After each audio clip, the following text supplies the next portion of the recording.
পবিত্র মারিয়া মাতা।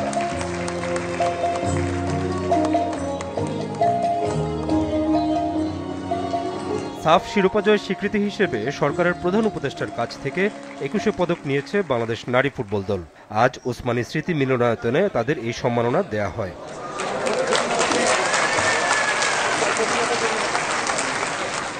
এবার ১৭ ব্যক্তি ও নারী দলের ফুটবলারদের ২১ পদক দেয়া হয়, যেখানে মেয়েদের বাছাই করা হয় তাদের সাফ জয়ের স্বীকৃতি হিসেবে। ২০২২ ও ২০২৪ সালে টানা দুবার সাফ জিতে বাংলাদেশ। যদিও কোচ পিটার বাটলারের প্রতি অভিযোগ এনে কিছুদিন অনুশীলন ক্যাম্পে যোগ দেননি মেয়েরা। তবে বিদ্রোহ থেকে তারা সরে এসেছেন বলে জানিয়েছে বাংলাদেশ ফুটবল ফেডারেশন। সম্মাননা অনুষ্ঠানে মেয়েদের পুরো ফুটবল দলের পাশাপাশি উপস্থিত ছিলেন ফেডারেশনের নির্বাহী কমিটির সদস্যরা।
বিসমিল্লাহির রহমানির রহিম।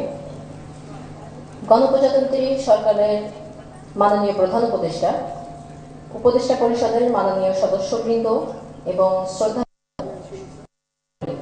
আসসালামু আলাইকুম। আমি প্রথমেই ধন্যবাদ জানাতে চাই আমাদের বাংলাদেশ ফুটবল ফেডারেশনের পক্ষ থেকে আজকে আমাদের দলকে এই পুরস্কারে ভূষিত করার জন্য। তার পাশাপাশি আমি ধন্যবাদ এবং কৃতজ্ঞতা প্রকাশ করতে চাই আজকে আমাদের এই সাফল্য।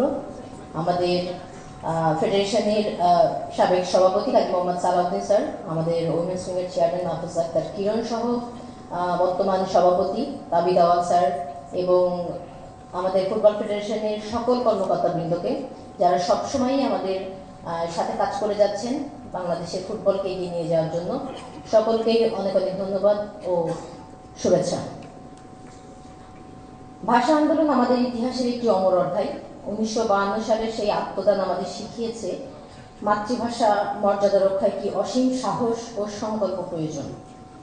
আজ আমরা এই পদক পেয়ে মনে করছি সেই বীর শহীদদের, যাদের আত্মত্যাগের বিনিময়ে আমরা বাংলা ভাষায় কথা বলার অধিকার পেয়েছি।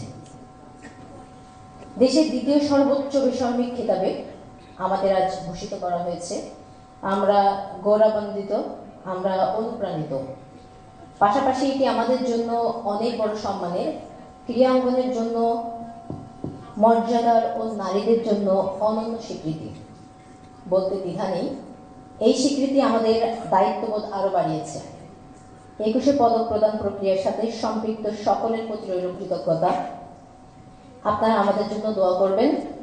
আমি ধন্যবাদ জানাতে চাই আবারও মাননীয় প্রধান উপদেষ্টা সহ মাননীয় সদস্যবৃন্দ।